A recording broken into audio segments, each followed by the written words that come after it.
Good morning प्यारे बच्चों। जैसे कि आपको पता है कि आपका न्यूमेरिकल पार्ट चला हुआ है, यानी पेज नंबर जो है कितना है आपका, ये पेज नंबर 302 है, वो निकाल लें। ठीक है, यानी कि मैंने क्वेश्चन नंबर आपका 6 करा दिया था, अब आती है क्वेश्चन नंबर 7 की। ठीक है, तो क्वेश्चन नंबर 7 क्या है हमारा कि एक वस्तु को देखो, जिसके पास ये बुक नहीं है वो वैसे देख ले कैसे करना है न्यूमेरिकल को। ठीक है, तो क्या है, एक वस्तु को 49 मीटर प्रति सेकंड के वेग से ऊर्ध्वाधर ऊपर की ओर फेंका जाता है। फिर है ये गणना कीजिए क्या सबसे पहले तो है हमारा अधिकतम ऊंचाई तक पहुंचने में लगा समय। ठीक है, और जो नंबर 2 है हमारा क्या है, नंबर 2 वस्तु की अधिकतम ऊंचाई। देखो पहले बच्चों, जिसके पास बुक नहीं है वो देख ले सभी। और अधिकतम ऊंचाई से, इसके बाद इसमें कहा गया है कि अधिकतम ऊंचाई से नीचे धरती तक आने में लगा समय। ठीक है, और नंबर 4 कहा गया है, यानी कि वह वेग जिससे यह जमीन को छूती है। तो प्यारे बच्चों, न्यूमेरिकल हमने लिख दिया। ठीक है, तो अब हम इसका सॉल्यूशन करते हैं कि सॉल्यूशन क्या है। देखो सबसे पहले जो दे रखा है वो देखो कि एक वस्तु को कितने मीटर के वेग से ऊर्ध्वाधर ऊपर की ओर फेंका जाता है, यानी यहाँ से फेंक दिया। जब नीचे से ऊपर की ओर फेंका जाता है तो यू की वैल्यू कितनी होती है हमारी, 49 मीटर प्रति सेकंड दे दी। लेकिन टॉप पर हाईएस्ट पॉइंट पर क्या होती है हमारी, वी की वैल्यू 0। तो गणना कीजिए अधिकतम ऊंचाई तक जाने में लगा समय। लेकिन जी की वैल्यू जब नीचे से ऊपर की जाती है तो हम क्या लेते हैं, माइनस के 9.8 मीटर प्रति सेकंड स्क्वायर। चलो माइनस छोड़ो, ये लिखते हैं हम 9.8 मीटर स्क्वायर। ये बताओ, जब वस्तु ऊपर की ओर जाती है, ठीक है, तो हमें यू जी है हमारे पास और वी की वैल्यू है, और क्या चाहिए, ऊपर जाने में लगा समय। तो टी पूछ रहा है, तो कौन सा समीकरण यूज करते हैं इसमें, जब ये तीव्रता हमें गति के पहले समीकरण से, क्योंकि जो गति का पहला समीकरण होता है वो क्या होता है, v बराबर u माइनस के जी टी। ये कंडीशन कब है, जब वस्तु नीचे से ऊपर की ओर जाती है। अब इसकी वैल्यू है 0, इसकी वैल्यू है 49। ठीक है, और यहाँ से माइनस के जो g की वैल्यू है कितनी है, 9.8 मल्टीप्लाई टी। हम इसे लिया इस साइड में, तो ये क्या हो जाएगा, 9.8 मल्टीप्लाई टी पॉजिटिव बराबर 49। जब हम 9.8 को 49 से काटते हैं तो प्यारे बच्चों लगभग कितना आ जाता है, 5 सेकंड आएगा। ठीक है, आंसर एक तो हमारा पॉइंट हो गया। अब जो हमसे दूसरा पॉइंट पूछा है, दूसरे पॉइंट में पूछा है अधिकतम ऊंचाई, यानी ये बताओ टी की वैल्यू मिल गई।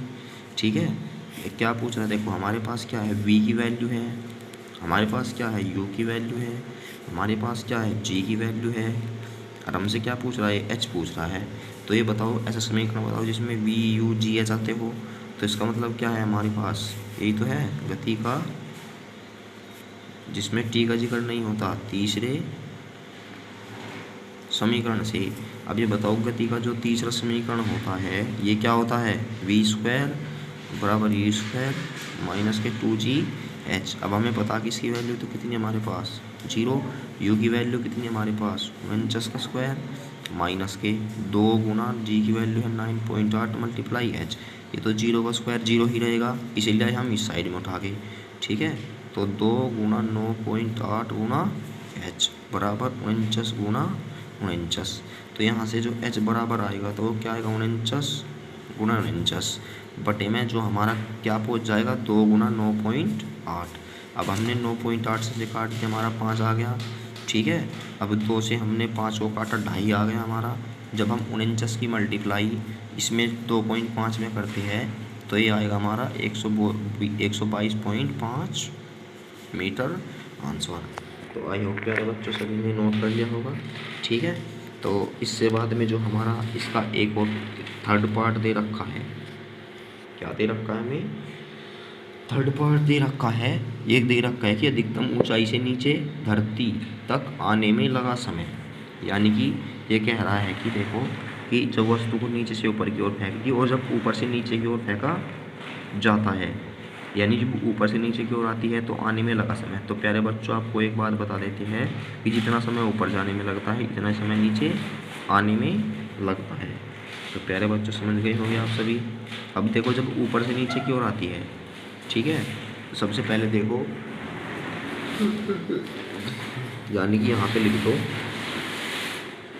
हम जानते, इसको हम निकाल भी सकते हैं लेकिन हम वैसे ही लिख देते हैं। हम जानते हैं कि जितना समय वस्तु को ऊपर जाने में लगता है, ठीक है, उतना ही समय नीचे आने में लगता है। तो इसका मतलब जो t की वैल्यू मिलेगी हमें इसमें भी कितनी मिल जाएगी, t बराबर 5 सेकंड। अब इसके बाद में हमसे कहा गया कि वह वेग जिससे वस्तु, क्या है ये चौथा पॉइंट जो दे रखा कि वह वेग, देखो वह क्या है, वह वेग जिससे है ज़मीन को छूती है, यानी क्या पूछना हमसे पहली बार, v की वैल्यू। v की वैल्यू कितनी है हमारे पास 0, ठीक है।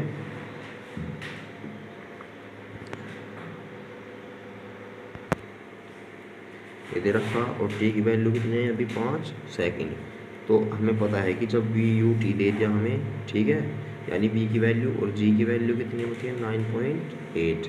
तो इसमें लगा दो गति का पहला समीकरण, u की वैल्यू 0 है और g की वैल्यू कितनी हमारे पास 9.8 और मल्टीप्लाई में 5। जब हम इस किस में मल्टीप्लाई करते हैं तो कितना मिलेगा हमें 49 मीटर प्रति सेकंड। तो आई होप प्यारे बच्चों आपके न्यूमेरिकल क्लियर हो गए होंगे, ठीक है।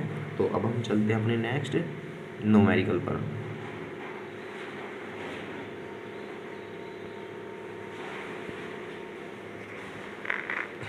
अब देखो क्वेश्चन नंबर जो तुम्हारा 8 है, क्या है कि यदि पृथ्वी पर गुरुत्वीय त्वरण g तथा पृथ्वी का द्रव्यमान चंद्रमा से 80 गुना है, ठीक है, तथा पृथ्वी की त्रिज्या से 4 गुना हो तो, ठीक है। तो चंद्रमा की सतह पर, चंद्रमा की सतह पर g का मान होगा।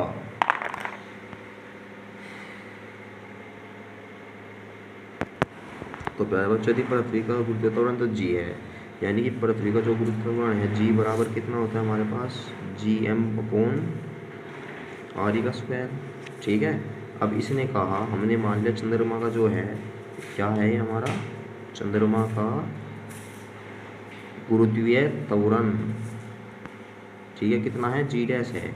तो यहाँ से जो g डैश बराबर है कितना है g।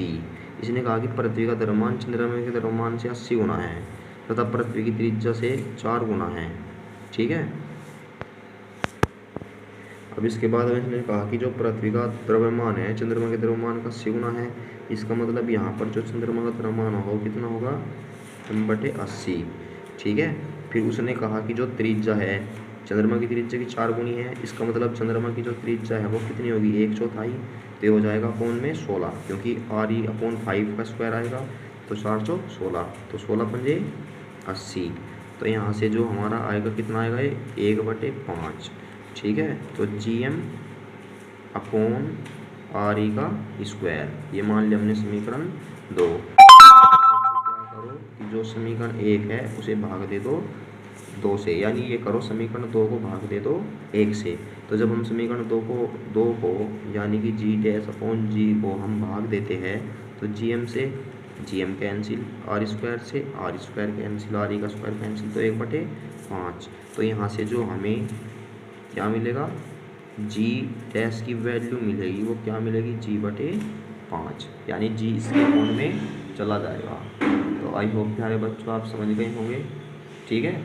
तो चलते हैं हम अपने नेक्स्ट क्वेश्चन पर। हमारा नेक्स्ट क्वेश्चन क्या है, तो प्यारे बच्चों ये न्यूमेरिकल देखो आपको दिखा देता हूँ, ये आपको ही करने हैं, ये रहे। ठीक है, ये रहे, इनमें से करके देख लेना, होते हो कर लेना, अदरवाइज इनको छोड़ देना।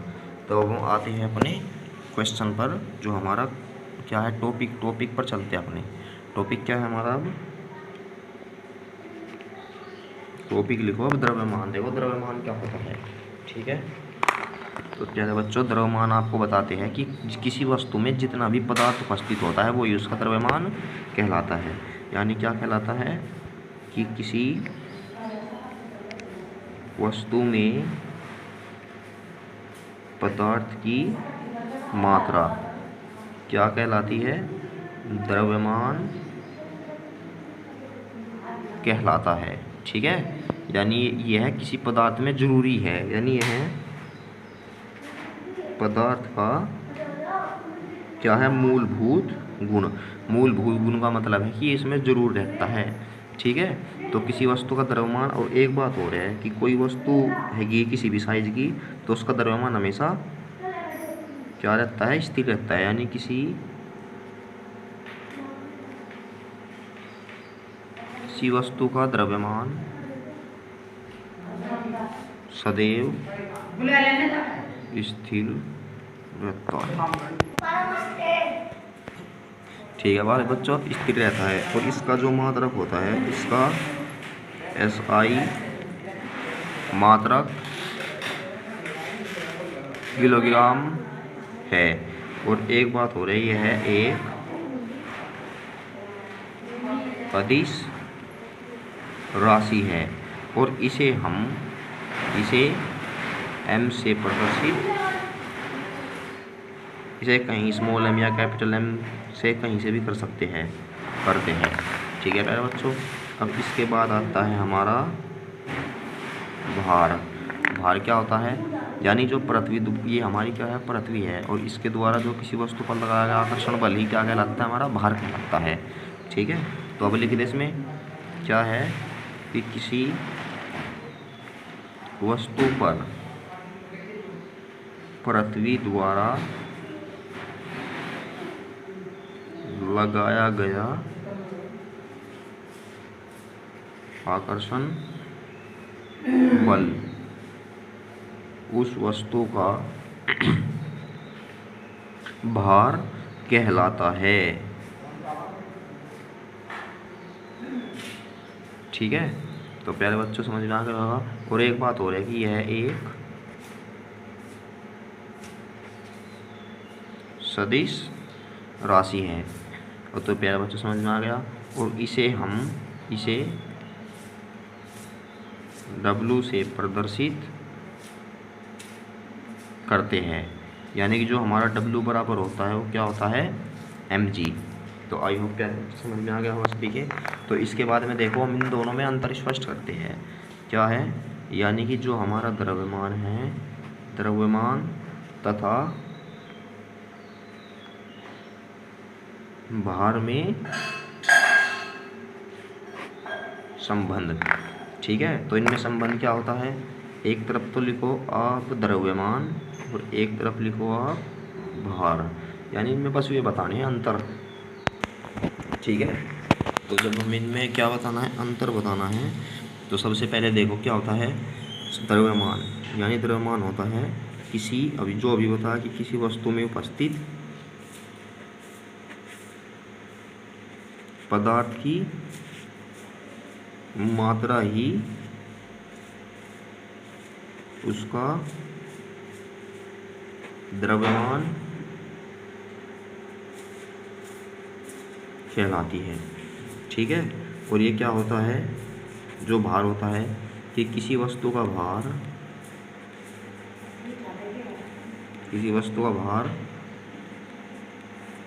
उस बल के बराबर होता है जिससे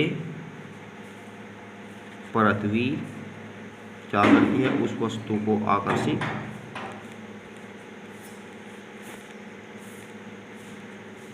करती है। तो आई होप प्यारे बच्चों समझ में आ गया होगा अंतर। दूसरा अंतर क्या है, देखो दूसरा अंतर ये है कि इसका मात्रक क्या होता है, किलोग्राम होता है, और जबकि इसका जो मात्रक है, मात्रक न्यूटन होता है। थर्ड पॉइंट क्या है, यह है क्या है, यह है अदिश राशि है, जबकि यह है क्या है, यह है सदिश राशि है। ठीक है, नंबर 4 क्या है, यानी जो द्रव्यमान है, द्रव्यमान को भौतिक तुला से नापते हैं, यानी जो द्रव्यमान होता है इसे भौतिक तुला से नापते हैं। भौतिक तुला क्या होती है, हमारी भौतिक तुला होती है जो हमारी दुकानों पर पाई जाती है वो। ठीक है, ये भौतिक तुला कहलाती है। और जबकि जो भार है, यानी भार mg को, यानी भार को क्या होता है, कमानीदार तुला से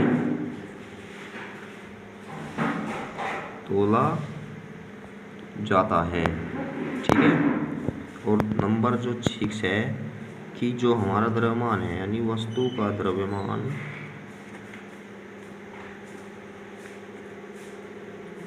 कभी भी शून्य नहीं हो सकता। ठीक है, जबकि हमें पता है कि जो वस्तु का भार है, वस्तु का भार पृथ्वी के केंद्र पर शून्य हो जाता है। ठीक है, मैंने बताई थी नई बात भी, क्योंकि क्यों हो जाता है, क्योंकि हमें पता है कि जो पृथ्वी का तो मतलब गुरुत्वीय त्वरण होता है, केंद्र पर क्या होता है पृथ्वी के, शून्य होता है। तो पता लग गया तुम्हें। ठीक है, अब इसके बाद में देखो चंद्रमा पर किसी वस्तु का भार कितना होता है। ठीक है, अब सबसे पहले बताओ हमारी जो हेडिंग है वो क्या है कि देखो अगली हेडिंग जो है क्या है, ये है कि चंद्रमा पर किसी वस्तु का भार। तो प्यारे बच्चों देखो सबसे पहले हम चंद्रमा पर किसी वस्तु का भार निकाल रहे हैं। ठीक है, और भार को निकालने के लिए सबसे पहले देखो क्या है कि अब हम जानते हैं कि सबसे पहले बताओ कि जो पृथ्वी पर, ठीक है, वस्तु का भार होता है W बराबर कितना होता है mg। ठीक है, और चंद्रमा पर क्या है, वस्तु का भार कितना होगा W डैश। तो W डैश बराबर क्या हो जाएगा mg डैश, क्योंकि चंद्रमा पर क्या है गुरुत्व त्वरण कितना होता है, ये समीकरण 1 मान लो कितना होता है g बटे कितना होता है 6 ही तो होता है, g/6 समीकरण मान लिया। तो हमने क्या किया कि जो समीकरण 2 है इसे भाग दे दिया 1 से, तो भाग देने पर W डैश बटे W, तो ये क्या आएगा हमारा mg/6 अपॉन mg। हमने एक मानकर इससे ये कैंसिल कर दिया, तो ये बराबर किसके आएगा 1/6। ठीक है, तो यहाँ से W डैश बराबर W पहुँच गया 1 की मल्टीप्लाई में। ठीक है, तो ये आ जाएगा हमारा W/6, यानी चंद्रमा पर जो भार होता है तो क्या लिख देंगे हम, अतः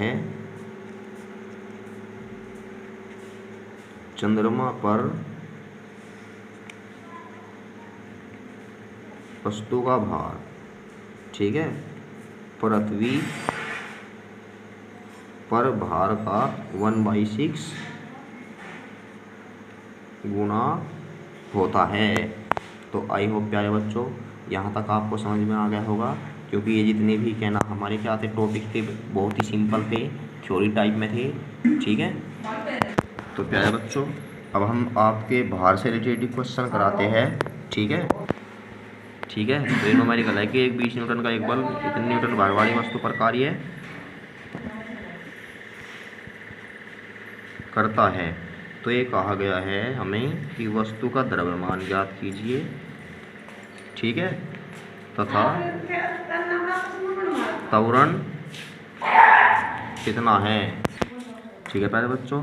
तो क्या करना है, त्वरण कितना है। तो प्यारे बच्चों F बराबर तो दे दिया 20 न्यूटन, ठीक है, और जो हमें भार दिया गया है, भार कितना दिया है 9.8 न्यूटन, 9.8, ठीक है। तो सबसे पहले वस्तु का द्रव्यमान कहा गया है, ये बताओ भार ये दे दिया, और हमें पता है कि चूंकि जो हमारा भार होता है, भार बराबर क्या होता है mg, और mg बराबर दिया 9.8, तो यहाँ से हमें m याद करना है, तो 9.8 अपॉन कितना आएगा g, ठीक है।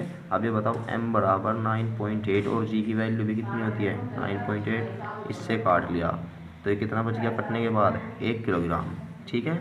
इसके बाद में इसने कहा है गया है कि त्वरण ज्ञात कीजिए। तो त्वरण ज्ञात करने के लिए न्यूटन के क्या लगाते हैं हम, दूसरे नियम से। F बराबर क्या होता है m में, तो m में बराबर क्या, यानी यहाँ से a बराबर क्या हो जाएगा F अपॉन m।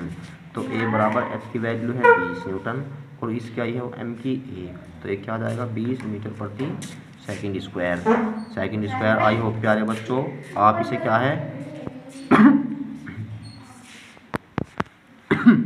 ठीक है, तो समझ में आ गया होगा। तो प्यारे बच्चों मिलते हैं हम अपनी नेक्स्ट वीडियो में, और सभी अपनी केयर रखें और अच्छी तरह कहना क्या है वीडियो को पढ़े ठीक है। तो मिलते हैं आपको नेक्स्ट वीडियो में।